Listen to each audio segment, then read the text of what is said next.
स्वागत है आपका केएमपी ऑनलाइन एकेडमी के यूट्यूब चैनल पर। आज का अपना टॉपिक होगा क्लास 12 का चैप्टर नंबर 1 ठोस अवस्था। ठीक है, तो ठोस अवस्था क्या होती है, इसको स्टार्ट करने से पहले यदि आपने हमारे चैनल को सब्सक्राइब नहीं किया है तो प्लीज़ हमारे चैनल को सब्सक्राइब करें, वीडियो को शेयर करना ना भूलें और बेल आइकन को प्रेस करें। तो ठोस अवस्था क्या होती है, सबसे पहला अपना क्वेश्चन से आया है ठोस अवस्था। तो अपन जानते हैं पदार्थ का एक भौतिक रूप होते हैं, एक रासायनिक रूप होता है। भौतिक रूप जनरली पढ़ते हैं तीन, ठोस, द्रव और गैस। ठीक है, ठोस अवस्था, द्रव अवस्था और गैस अवस्था। उसी में से अपन पढ़ेंगे एक रूप है ठोस अवस्था। अब ठोस अवस्था को जिक्र करते हैं तो चार चीजों का जिक्र हमेशा होता है। ठोस, द्रव और गैस तीनों को पढ़ते हैं तो चार चीजों का जिक्र होता है। एक होता है अंतराण्विक बल, अंतराण्विक बल। ठीक है, दूसरा होता है अंतराण्विक दूरी,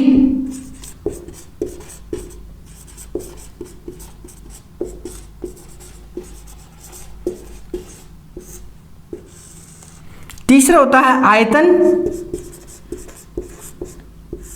और चौथा होता है आकृति।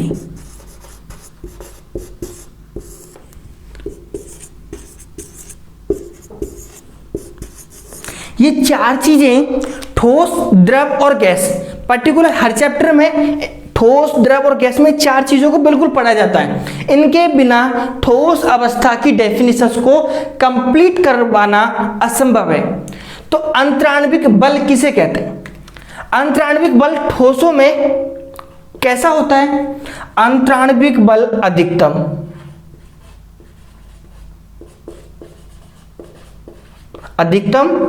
अंतराण्विक बल पाया जाता है। अंतराण्विक दूरी कितनी होती है? ठोसों के कणों के मध्य अंतराण्विक दूरी नगण्य, बिल्कुल पास होते हैं कण। आयतन क्या होता है? ठोस का आयतन बिल्कुल निश्चित होता है। जैसे इस मार्कर को एक जगह रखूंगा तो इतनी सी जगह घेरेगा, ठीक है ना, तो इसका आयतन क्या हुआ? निश्चित, फिक्स आयतन होता है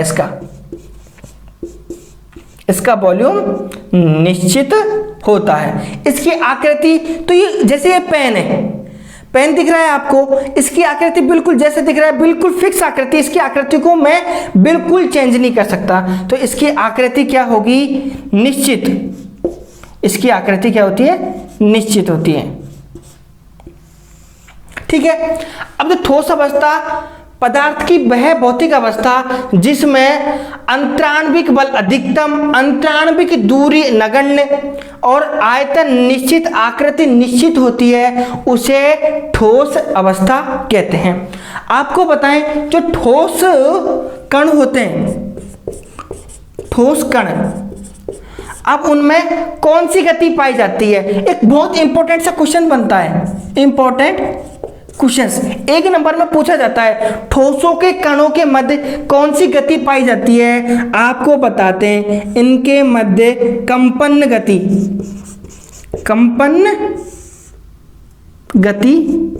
पाई जाती है। कंपन गति होती है, कंपन गति, वाइब्रेशंस, मोशंस होते हैं किनमें?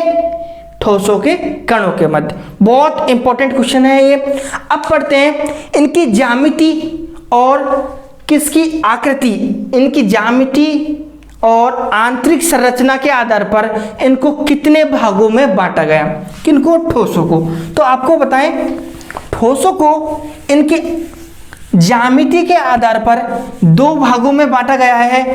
एक तो होता है क्रिस्टलीय ठोस, दूसरा होता है अक्रिस्टलीय ठोस। एक तो हो गया क्रिस्टलीय ठोस और दूसरा हो गया अक्रिस्टलीय।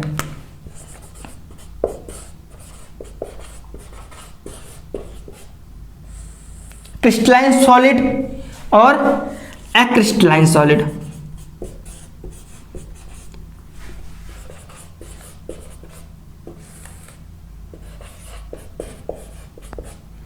अब इनको अपन पॉइंट बाय पॉइंट इनको पढ़ते हैं। तो सबसे पहले इनकी बात आती है ज्यामिति। अब क्रिस्टलीय ठोसों की ज्यामिति कैसी होती है, अक्रिस्टलीय ठोसों की ज्यामिति कैसी होती है? तो क्रिस्टलीय ठोसों की ज्यामिति कैसी होती है? इनकी ज्यामिति निश्चित ज्यामिति होती है, फिक्स होती है, इनकी ज्यामिति को चेंज नहीं किया जा सकता, बिल्कुल निश्चित ज्यामिति होती है। इनकी ज्यामिति अनिश्चित होती है। इनकी ज्यामिति कैसी होती है? इनकी ज्यामिति अनिश्चित होती है।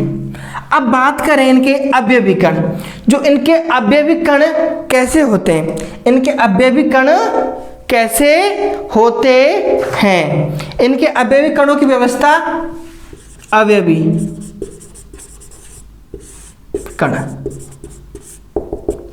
नियमित, बिल्कुल फिक्स होते हैं।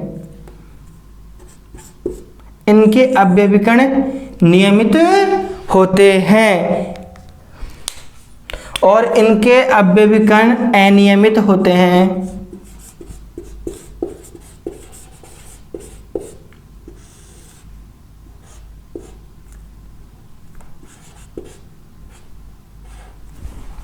इनके अवयवी कण नियमित होते हैं, इनके अवयवी कण अनियमित होते हैं।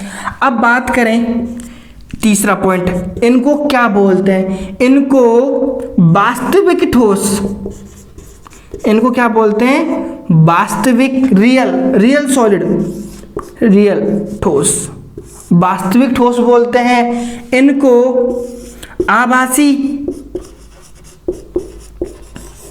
या अतिशीतित द्रव बोलते हैं, आभासी या अतिशीतित।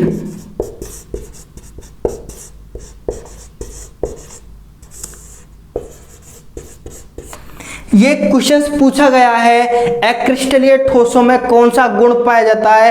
अतिशीतित द्रव, मतलब बहने का गुण पाया जाता है।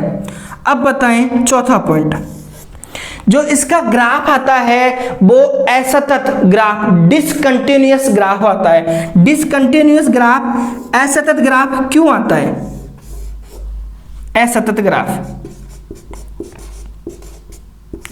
क्योंकि क्रिस्टलीय ठोसों को, जो गर्म ठोस होते हैं, ठंडा करेंगे ना इसको, तो ठंडा करेंगे तो अपन क्या होगा, जब तक ये इस पॉइंट पे नहीं पहुंचेगा, इस पॉइंट से, तब तक उसका टेम्परेचर बिल्कुल नहीं बदलेगा, तब तक वह पूर्ण रूप से ठंडा होकर जम नहीं जाएगा, तब तक उसका टेम्परेचर नहीं बदलेगा। इसलिए इसका ग्राफ असतत प्राप्त होता है। और वहीं अक्रिस्टलीय ठोसों में जो ग्राफ होता है, जैसे जैसे वो ठंडा हो रहा है, जैसे जैसे वो जमने की कंडीशन पे आ रहा है, हर पॉइंट पे उसका टेम्परेचर क्या हो रहा है? बदल रहा है। इसलिए इसका ग्राफ असतत प्राप्त होता है, सॉरी सतत। अक्रिस्टलीय ठोसों में सतत ग्राफ प्राप्त होता है और क्रिस्टलीय ठोसों में असतत ग्राफ प्राप्त होता है। अब देखते हैं क्रिस्टलीय ठोसों में विषमदैशिकता के गुण पाए जाते हैं और अक्रिस्टलीय ठोसों में समदैशिकता के गुण पाए जाते हैं। ये विषमदैशिकता और समदैशिकता का मतलब क्या होता है? इसमें होता है विषम दैशिकता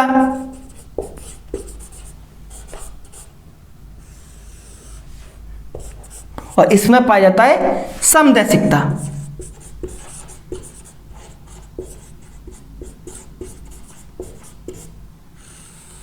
अब इस समदैशिकता और विषमदैशिकता होते क्या है, बिल्कुल एग्जांपल से समझते हैं। जैसे कि कोई अपवर्तनांक अपना, कोई क्वथनांक, कोई गलनांक।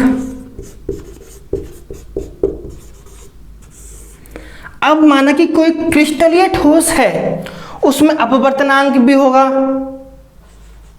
ठीक है, उसका क्वथनांक भी होगा, उसका गलनांक भी होगा। तो विषमदैशिकता से मतलब होता है अलग अलग दिशाओं में अलग अलग उसका अपवर्तनांक, क्वथनांक, गलनांक अलग अलग दिशाओं में अलग अलग होता है और इसका हर दिशा में, मतलब कोई सी भी दिशा में एक जैसा गलनांक, क्वथनांक और अपवर्तनांक होते हैं। एक जरूरी सूचना आपके लिए, ठोस अवस्था के जो नोट्स होंगे आपको, वो हमारे टेलीग्राम चैनल कैंपी ऑनलाइन एकेडमी पे आपको मिल जाएंगे। उसका लिंक आपको हमारे डिस्क्रिप्शन में मिल जाएगा और आप वहां पे ठोस अवस्था की कॉपी प्राप्त कर सकते हैं। ठीक है, अब आता है, इन्हें वसंतशिता के गुण देख लिए। अब देखते हैं अपन इसमें एक इंपॉर्टेंट गुण और बचा है इनका, क्या? गलनांक। किनके? क्रिस्टलीय ठोसों के गलनांक क्या होते हैं और अक्रिस्टलीय ठोसों के गलनांक क्या होते हैं। तो आपको बताएं, क्रिस्टलीय ठोसों के गलनांक निश्चित गलनांक होते हैं, मतलब इनके जो भी कोई भी एक मॉलिक्यूल ले लीजिए, सोडियम क्लोराइड लिया, इसका जो गलनांक होगा वो बिल्कुल निश्चित होगा। और इसका गलनांक अनिश्चित कैसे हुआ? माना कि अपन ने कांच लिया, अनिश्चित होता है इसका, अनिश्चित गलनांक। कांच का गलनांक अनिश्चित होता है, रबड़ होता है उसका गलनांक अनिश्चित होता है। इसलिए इसके एग्जाम्पल हुए सोडियम क्लोराइड, सीजियम क्लोराइड और जिंक सल्फाइड। वहीं इसके एग्जाम्पल है कांच, रबर ETC, ये इसके एग्जाम्पल हुए। ये अपने क्रिस्टलीय और अक्रिस्टलीय यहाँ पे होते खत्म। अब क्रिस्टलीय ठोसों के आधार पर, क्रिस्टलीय ठोसों के अंतर आणविक बलों के आधार पर इनको 4 भागों में बांटा गया है। कौन सा है? आयनिक, सहसंयोजक, धात्विक और आणविक। तो उनको पढ़ते हैं अपन। क्रिस्टलीय ठोसों में अंतराण्विक बलों के आधार पर 4 प्रकार से पढ़ेंगे अपन इनको। पहला होगा अपना कौन सा? आयनिक। दूसरा होगा अपना, पहला है अपना आयनिक ठोस, दूसरा है सह संयोजक ठोस, तीसरा है धात्विक और चौथा होगा अपना आणविक ठोस।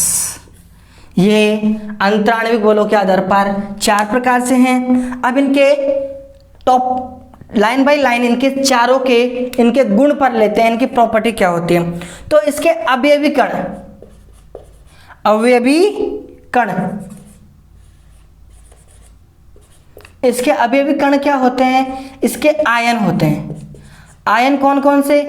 या तो पॉजिटिव आयन या इसका नेगेटिव आयन। इसका पॉजिटिव आयन हो सकता है, इसका नेगेटिव आयन हो सकता है। इसमें अवयवी कण क्या हो सकते हैं? अणु हो सकता है और परमाणु, इसके अवयवी कण हो सकते हैं। धात्विक के अवयवी कण क्या होंगे? एक तो होगा पॉजिटिव आयन और दूसरा होगा इलेक्ट्रॉन। वहीं आणविक ठोसों के अवयवी कण क्या होंगे? इसका अवयवी कण होगा अणु। अब दूसरा पॉइंट आता है आकर्षण बल कौन सा होता है। दूसरा पॉइंट है आकर्षण बल। तो इसमें आकर्षण बल कौन सा पाया जाता है? इसमें पाया जाता है स्थिर वैद्युत आकर्षण बल। कौन सा? स्थिर वैद्युत आकर्षण बल। जबकि सहसंयोजक में कौन सा बल पाया जाता है? इसमें दुर्बल आकर्षण बल पाया जाता है। कौन सा बल? दुर्बल आकर्षण बल। और धात्विक ठोसों में प्रबल आकर्षण बल पाया जाता है। कौन सा? प्रबल आकर्षण बल। इसमें वान डेर वाल बल पाया जाता है। कौन सा? वान डेर वाल बल। अब बात आते हैं आयनिक ठोसों में कौन सा बंध पाया जाता है? बॉन्ड। आयनिक ठोसों में कौन सा बॉन्ड पाया जाता है? इसमें बॉन्ड पाया जाता है आयनिक बॉन्ड, आयनिक बंध।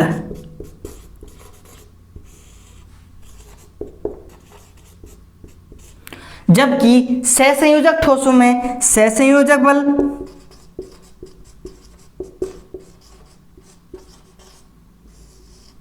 धात्विक ठोसों में धात्विक बल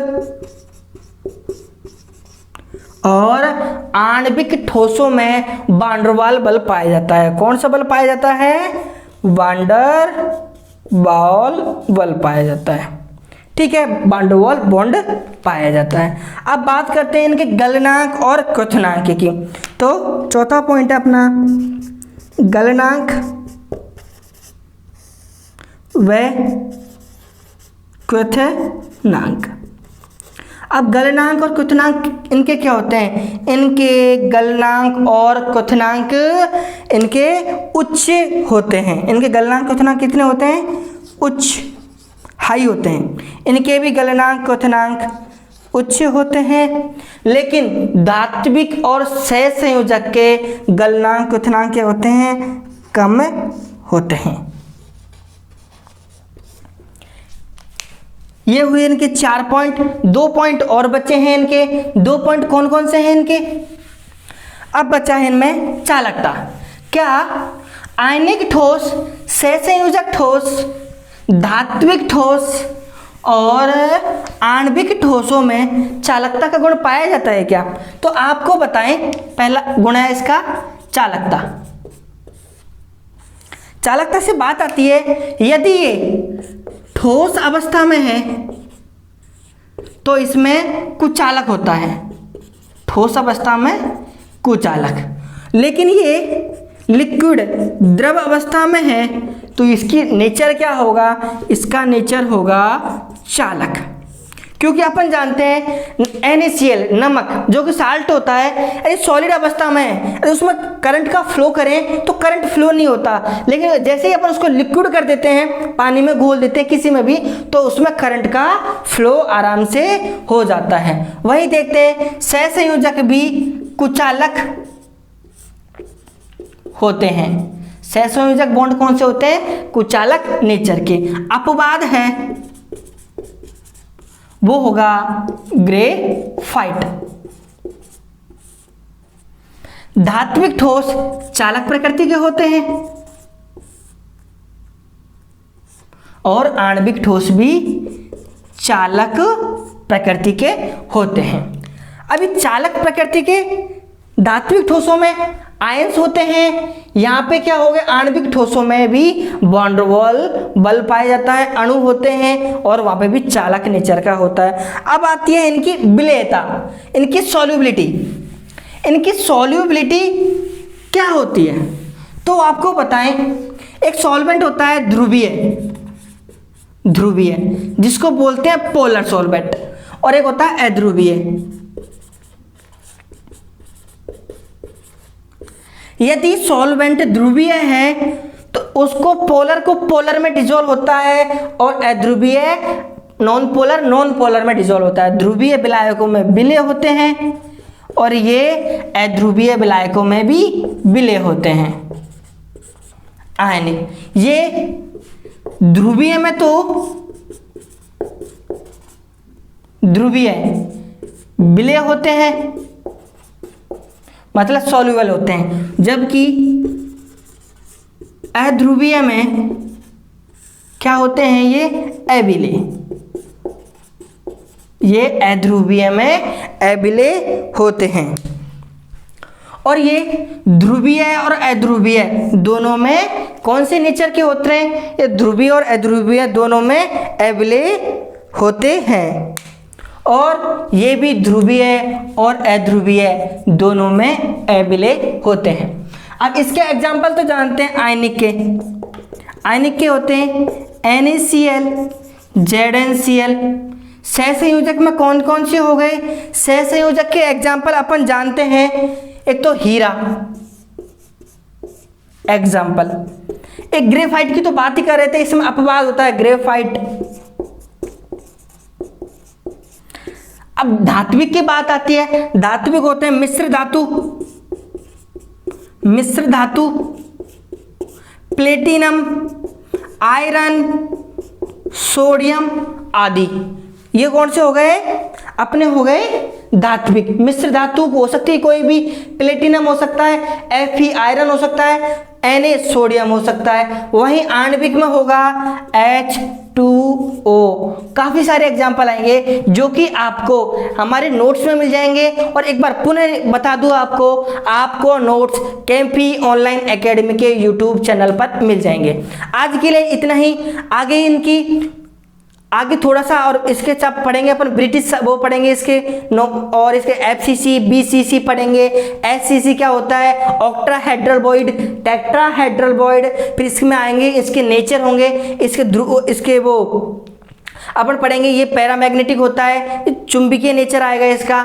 तो आप बने रहिए आप हमारे साथ और चैनल को सब्सक्राइब करना ना भूलें।